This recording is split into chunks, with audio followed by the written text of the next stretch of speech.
presentation this afternoon is coaching cross-curricular instruction. My name is Marcus Sherman. I'm very lucky to work with Angela Pilcher, and she's here as well.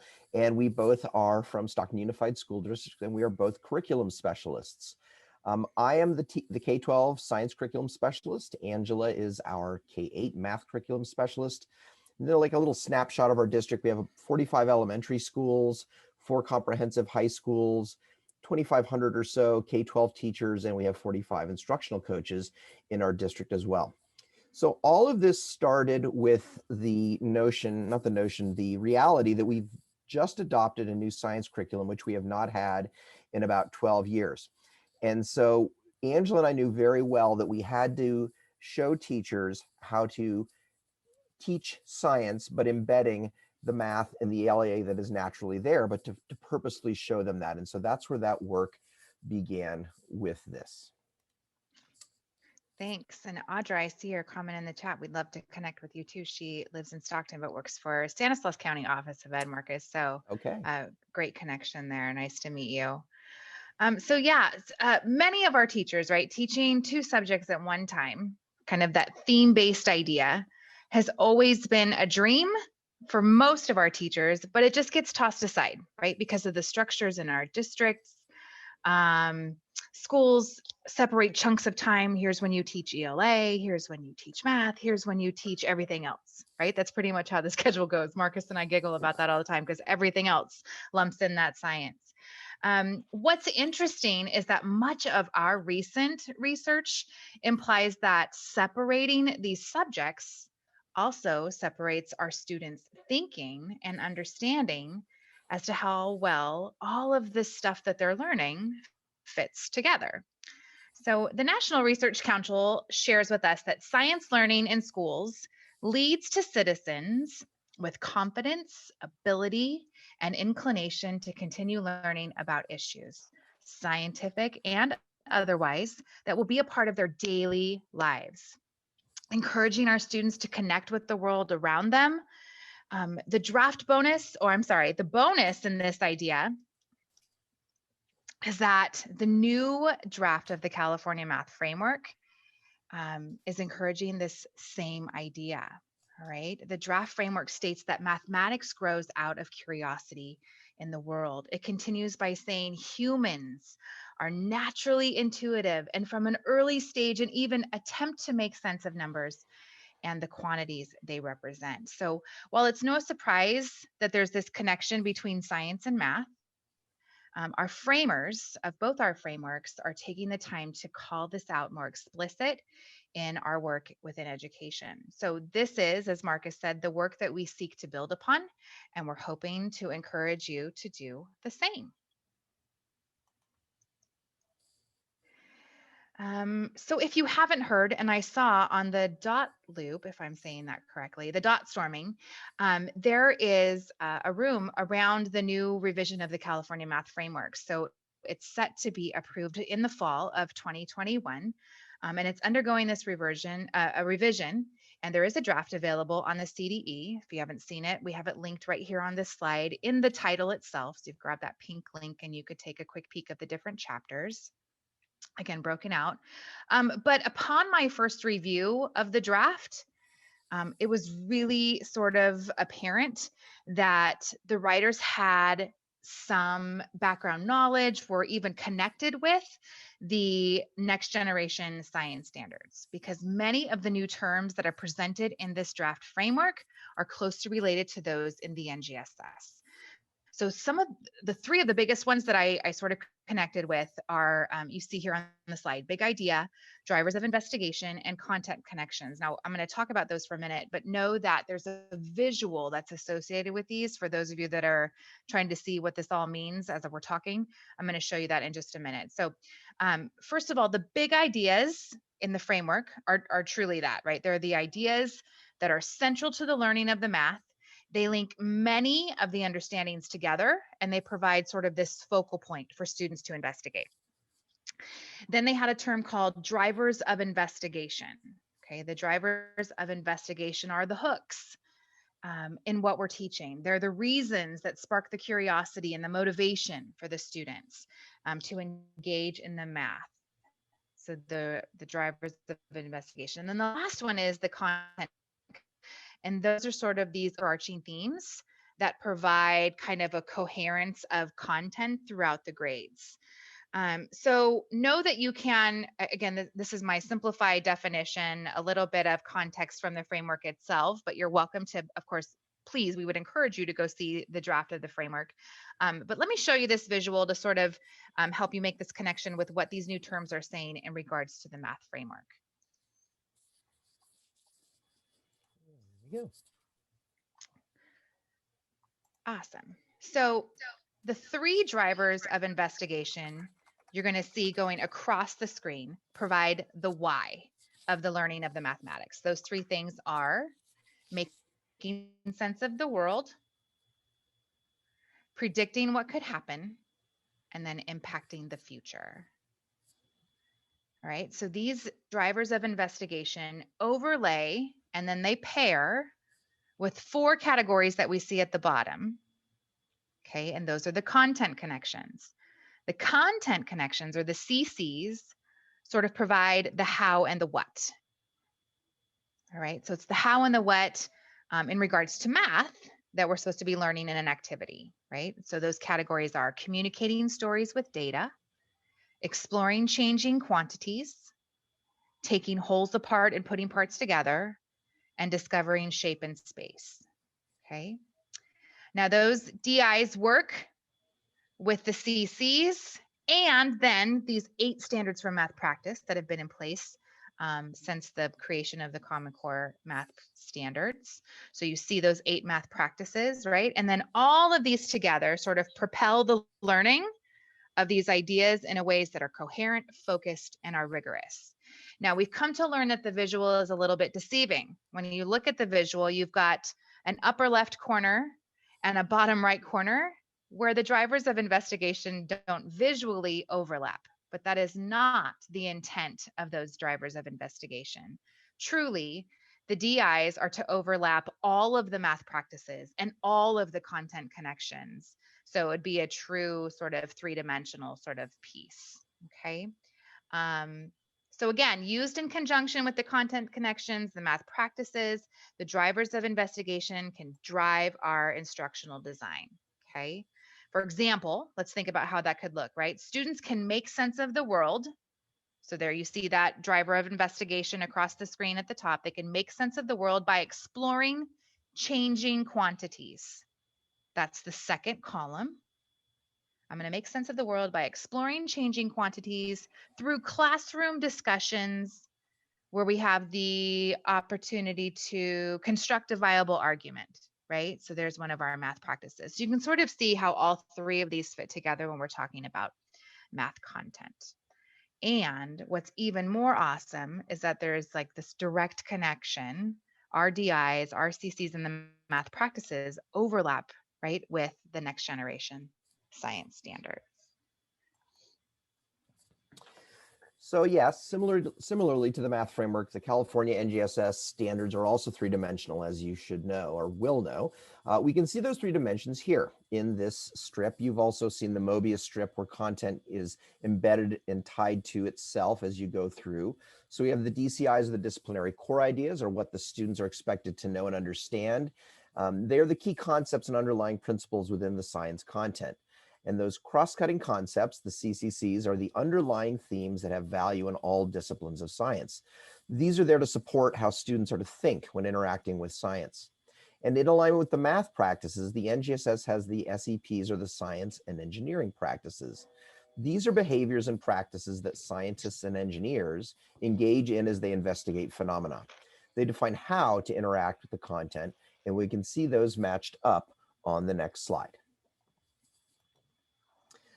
So you can see in the left column are the math practices, and then on the right are the corresponding science and engineering practices.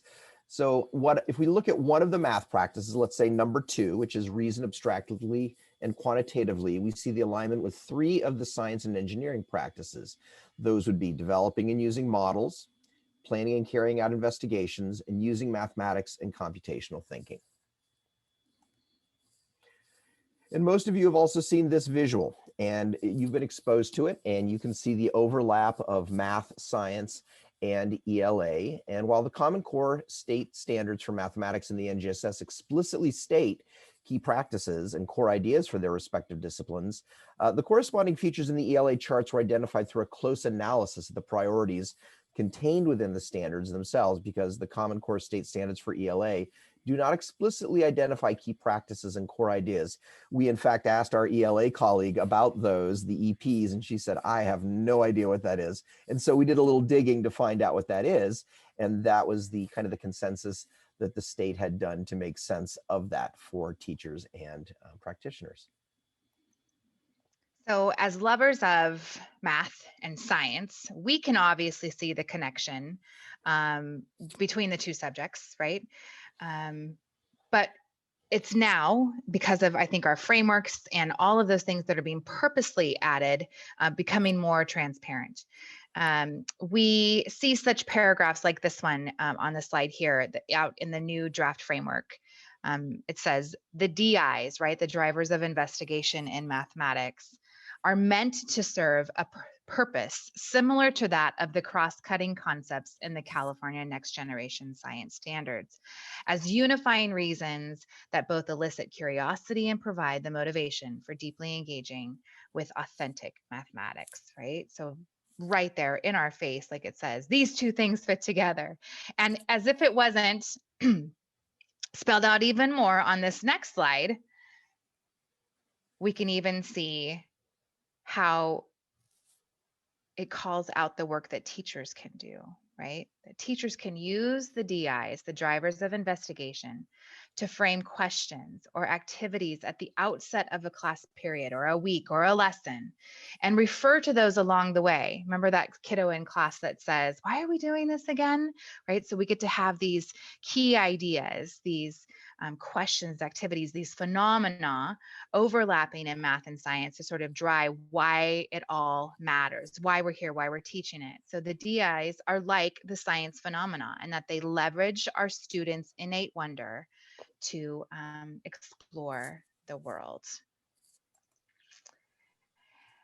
And yet, while it's out there and transparent, seeing this connection to the classroom in the work of our teachers isn't something that is readily happening, right? So the Common Core state standards for math have been in place since 2010. The framework was published in 2013. NGSS standards were adopted by California in 2011. So at least in Stockton Unified, maybe I shouldn't be speaking for a bunch of other places, but it's been 10 years and our teachers still teach ELA, math, everything else, right? Nothing is taught all together. So our teachers have been charged with delivering these standards to their full potential, but they're not. It's even being called out with the shifts and everything happening. It requires teachers to have a scientific mindset, right? So teaching kids to adapt a scientific mindset requires the teachers inhabit that mindset themselves. And they're harder and harder to find. It takes a more patient perspective than a prevailing one in public education. And some of the hard part is our structures, right? So districts require that our class periods address discrete objectives, separated out, that we see that your lesson plans reflect that. The authors of both the Common Core Math and the NGSS don't see disciplines fitting into that type of structure. They want the overlap. So this is really what drove all of our work. This is the challenge that Marcus and I are attempting to take on in Stockton Unified. And we want to begin to connect with teachers that sort of have this same spark that we do, that are interested in having learning be exploratory, hands-on, engaged, those that are ready to sort of break away from the I do, we do, you do model, and have a little bit more work with a question or a phenomenon that hooks the students and drives all the learning. So some of the things that we had to keep in mind, we must, what are we going to do when we integrate these subjects? So teachers must be able to plan, and not just plan with their grade band, but from other sites. We really think that that's one of the advantages we've learned from COVID-19, is that we can use these platforms like Zoom and Google Meet. And so why can't all the second grade teachers meet on a Tuesday afternoon? that becomes very viable now, and it makes sharing information much easier. So they have to be able to integrate and use their schedule with flexibility. Minutes are often strictly, like Angela said, strictly allocated in our district to math and ELA, and teachers must be shown how math is embedded in science, and that in science by nature is often more engaging. It's also crucial that administrators also need to be shown the possibility and advantage of integrating math into science and vice versa, and the benefits of increased student engagement.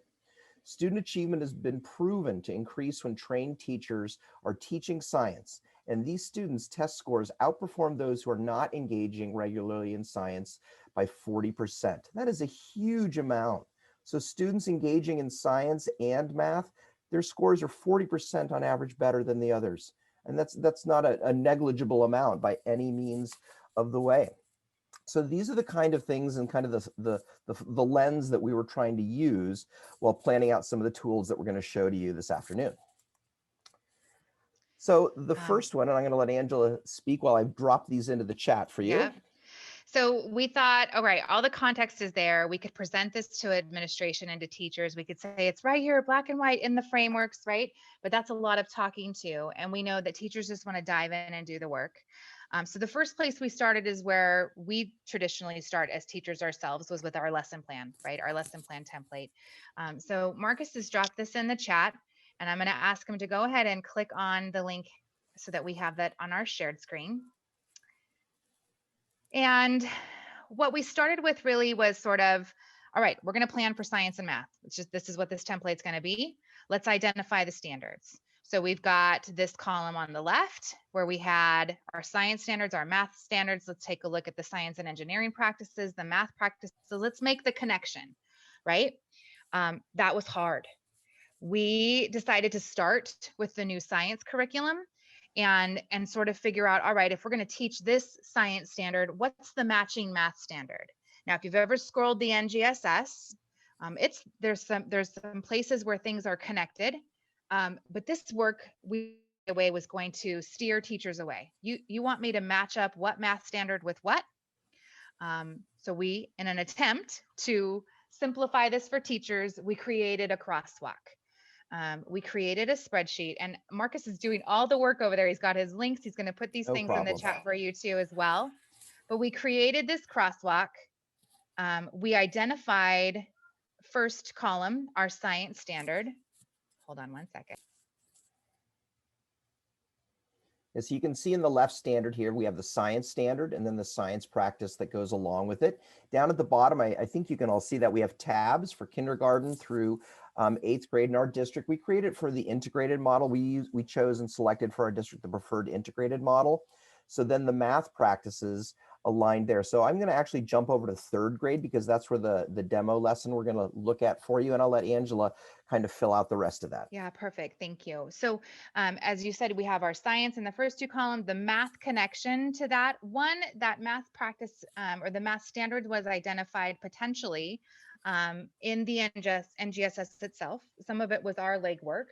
And then not a plug, but a plug for Houghton Mifflin Harcourt, California Dimension Science. They too have a correlation to the work that they're doing within the science curriculum to the math. So you'll see that in our spreadsheet, we have that connection right here as well. And our hope is that this will help sort of expedite the planning on the part of the teachers. The teacher starts with the science standard and says, oh, fantastic, here is the math standards that are addressed. and we move sort of through there. Yeah, and our goal is to eventually turn this into a website so that you could select a specific science standard. It would give you all the corresponding math standards that aligned with it, or vice versa. You choose a math standard, and that's going. So we've been talking to our district web person, and he's going to be moving on that, but we don't have that yet, but we will definitely share that with everyone as a resource. If you've ever looked at San Diego County's website, we had kind of like envisions of that, you know, the kind of the drop down tab to make it as simple and user friendly for teachers as possible. In the meantime, I think, Marcus, what we talked about was if you stay right here and press Control F, I don't know if everybody's aware of that feature, right? So pressing Control F while you're in a sheet itself opens up Find. It's not it's showing up on a different screen when I do that. So Oh, on it. Okay. And then you can actually type in a word, a standard, 3.md.2, and it will tell you anywhere in this sheet where that standard is, and then allow you to sort of map that out yourself. So Control F allows us to do that as well. there it is. So we've done quite a bit of talking. I would love to pause here for a minute. Oh, perfect. You can see how it highlighted that cell green. Thanks, Marcus. I would love to take a moment and have you all share what is going on in your brains right now. We're going to put a document in the chat. We want you to jump into this document and tell us what you're thinking right now. So what do you really like? What do you have some questions about? And any suggestions? We thought we would take a pause from talking and have you just grab a row in this document and give us a pulse check. You should be able to type right in here. And folks are, thank you so much. Because we Thank realize you. that we're not the holders of all the knowledge. We know that all of you have very valuable information to share. And our goal is to make this a resource for all teachers and all coaches. So anything you can give us, any ideas you might have, are definitely appreciated.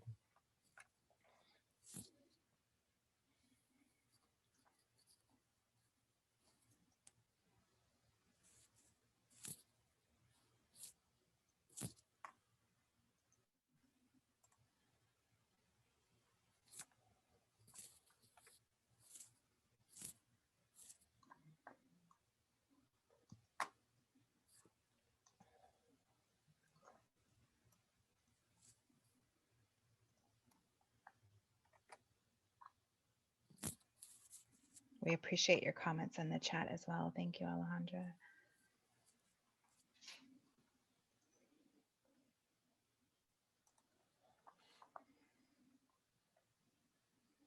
Yeah, I think, Marcus, I'm going to go ahead and just answer some of the questions that I'm seeing because I feel like that will help with a little bit. So some of them, have you done this with teachers already? Yeah, in our brains only, like just with our teacher brains only. But no, it was actually this teacher coach collaborative that sparked the work. And we have not had a chance to dive in and do that yet. We have a pulse of some teachers that we know would be sort of our prototype testers. I don't know that any of them will be voluntold as much as eager to try. It will take a little bit of nudging in the administrative level to probably make that happen as well. And I think we will have a little bit of leverage with some of the schools. We're kind of shifting Fillmore and Grunsky to be some of our science and STEM schools. And so those teachers are eager to learn how to integrate science into their day. So I think that we'll probably start small and then build from there. I think that's definitely the plan that we have. Yeah. So Marcus and I, actually, as curriculum specialists, we support the implementation of the curriculums within our respective subject matter. So Marcus K-12 handles science, curriculum implementation, and all things. So it would include, how many demos did you do today, Marcus? 3? 3, and I'll do 3 tomorrow. So demo lessons, professional development, and then any and all things, assessment, overall curriculum implementation, again, in both of our subjects. So that's sort of our role. And then within our department, we have isolated curriculum specialists in ELA, in social science. Marcus happens to be the lone duck for science. I fortunately have 2 other colleagues that support the work in mathematics. So that kind of gave us a little leeway to do that. So there was a question about sort of what is our role. And while we took this on, we added it to our plate. So this is not our main project. Marcus is handling a huge adoption that's to roll out for next year. And I think what we were just all juggling, as many of you were, was sort of the distance learning and what that looked like. We just came back 3 weeks ago. So Stockton Unified was probably the last holdout district in our area. Our kids that are coming back for 2 days a week had 8 days back on campus total, if you do the math. So 8's better than nothing. But we've had about 4 weeks. We close out next week as our last week of school. So So I think at this point we should probably, we've got about Agreed. Yeah, thanks. So we'll 12 definitely take minutes. a look at some of these. Perfect. So I'm going to Yes. show you a bit of our lesson plan for grade 3 that we've created. Then I'm going to show you the matching component in HMH. So this is rather a 3rd grade unit on force and motion. And so you can see here we have our scientific phenomenon, and I'm going to make that a little larger. If you're like me, you need it a little larger. And so, you can't presume that all kids have kicked a soccer ball. I think they have, but I don't know that. So there's a video link here for teachers showing Lionel Messi doing multiple types of free kicks to amaze and to stun everyone, but just some ways to get that into kids. But then we didn't give them explicit days. We didn't want to say day 1, day 2, and make that lockstep. So we used kind of the nomenclature of the text and the NGSS framework using engage and explore. And we did try to follow the 5E lesson plan, which we also have links for that later in the presentation for all of you. And we just have, what the teacher does, what the student does, the materials that they would need. And I'm going to jump down explicitly to the one here in red that I'm going to show you. And so we're saying it's about 30 to 40 minutes. And then Angela in purple put the math standards that would be seen there. So you can see, and I'll show you this in a moment, but it starts out with students that work through something called the strong or weak activities in their workbook or online. They make an initial claim about which force is both stronger in both sets of diagrams and cite evidence. And then jumping down to this section here, it says students engage in the activity called How Many Dogs, where they determine how many dogs must be added to pull increasing loads. Students should be encouraged to look for a pattern in the initial numbers. And so a review of repeated addition or introduction to multiplication, lesson 4, sessions 1 through 4, may support students' abilities to see math patterns. And so we have the activity over here on the right, and then we have all of the things that the students will be doing pretty laid out for the teachers so that teachers have some guidance as they go through that. And now I'm going to jump into our HMH curriculum. And as Angela said, this is not a plug for HMH. This is what our pilot committee chose. And so far we've been pretty happy with how things are going with that. But I'm just going to show you a little bit of that and how you can see the math as it comes into the activity. So the activity begins, and I'll move this out of the way, sorry. You can see this activity is called strong or weak, and it's the overarching theme is strong enough. There we go. And so, forces can be weak or strong. You can lightly tap on a door by using your fingers to create a weak force, or you can use your fist to apply a strong force. And then they have this sample the kids walk through with the pizza. The pizza maker throws it lightly, and then he throws it too hard, and then it's stuck to the ceiling. So the kids have to figure out what's a strong force, what's a weak force. We see this young girl shooting baskets, and by the pictures alone, the students need to determine, is this a weak force versus a strong force, and then cite their evidence to do that. Getting down to the math component, which is called out pretty clearly, called do the math.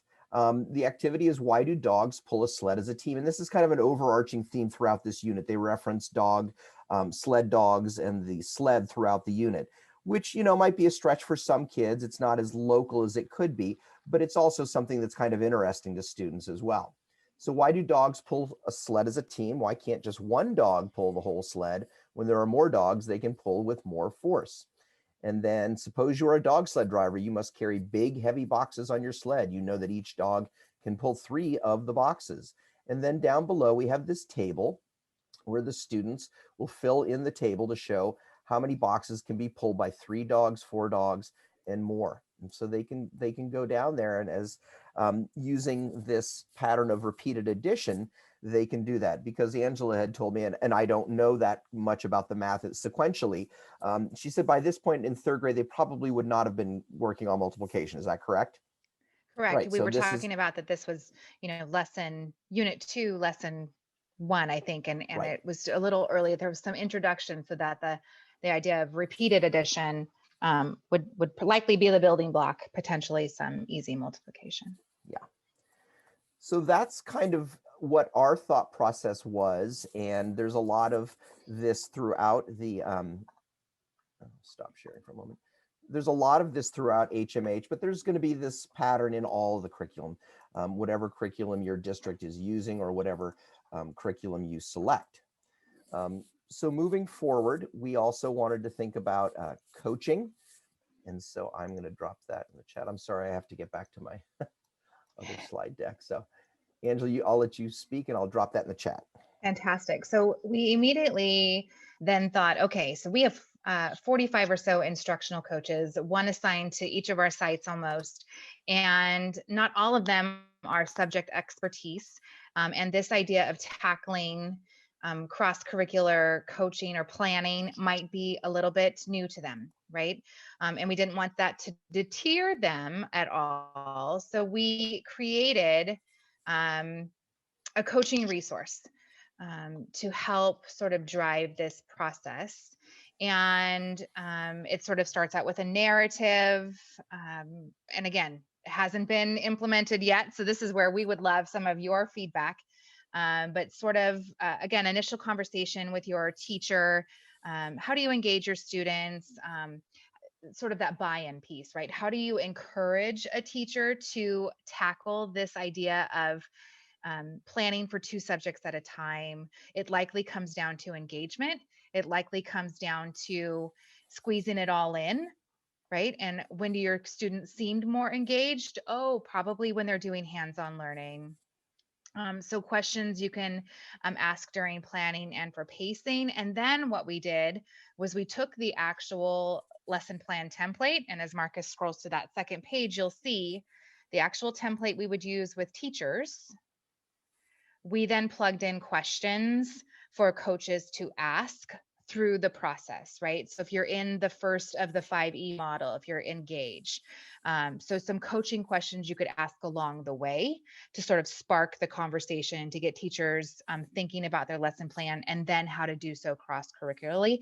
And then for each column, it was just a driving resource of a way to lead the conversation and have it take off. So we felt like this would be where we maybe start with our coaches and ourselves as we start to work with teachers and doing the coaching cycle, right? We would start with, here's the idea, let us show you how this could look. Now let's do a co-plan, co-teach, right? Let's dive into the cycle and actually do that work and plan a lesson. Let's see if I can get back up to our presentation. There we go. So we've taken you almost down to the wire, and we definitely want to thank you for being incredibly attentive and definitely for all the feedback that you've provided to us on the form that we gave to you. We've also linked in our the presentation, so you have access to all of that. So our emails are there, and please feel free to reach out to either of us, to myself or Angela. And there is also a page on the last slide, all the resources that we referenced here. So down below are the 4 references of the 4 resources that we created. And then up above, we wanted to give, obviously credit and have you have quick access to all the different types of things. For example, if you are in science, you definitely want to check out the San Diego County Office of Education, their detailed search engine. It's a really nice tool. Many of you have probably used it, but if you haven't, I'd really recommend that. And so we just wanted to make all these things available to you, and thank you so much. And we've got about 5 minutes, so I guess we can open it up to any questions, any verbal questions you might have. And thank you again, and we'll be glad to answer them. Yeah, that and our room host also offered up the form for some feedback for our session. So thank you all so much. Well, if you can multitask and do feedback and ask questions, we'll do it.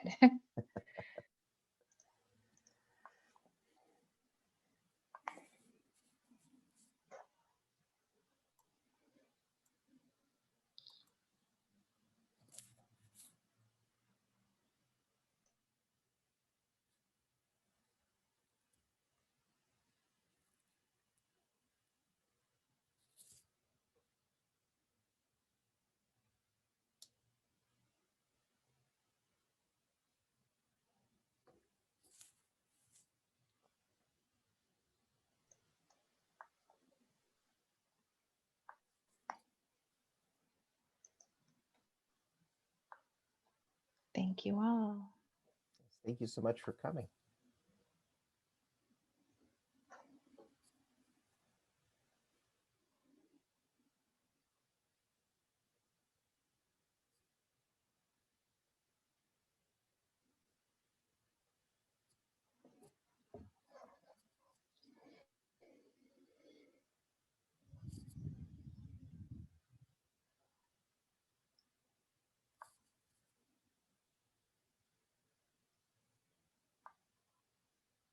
Thank you so much.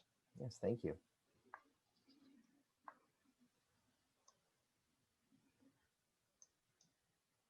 I wasn't going to say it, but I'm going to say it. Both Ronnie and Rosie are in here, and there are Spotlight classroom presenters. And I was a little like, oh, they're coming to watch my presentation. And I just say too, I was like, oh my gosh, I'm going to share this with the Spotlight teachers. They have to do this. I know. I'm thinking, oh no, there's more work to do. Well, Marcus and I work 227 days a year, so we will be reaching out to you this summer. Yeah, because we presented what you gave to us for the Spotlight teachers, and they were very excited about that. Oh, and so that's we're going to be moving forward. awesome. We're going to start small and grow, but that's definitely our plan. We're super Well, excited. we're going to have to grow our program too. We just lost a bunch of our Spotlight teachers. We had a bunch of coach positions open up. And so obviously they all are now Obviously, coaches. right? Yeah. Yeah. Great networking. I'm so glad we joined this group. Yes.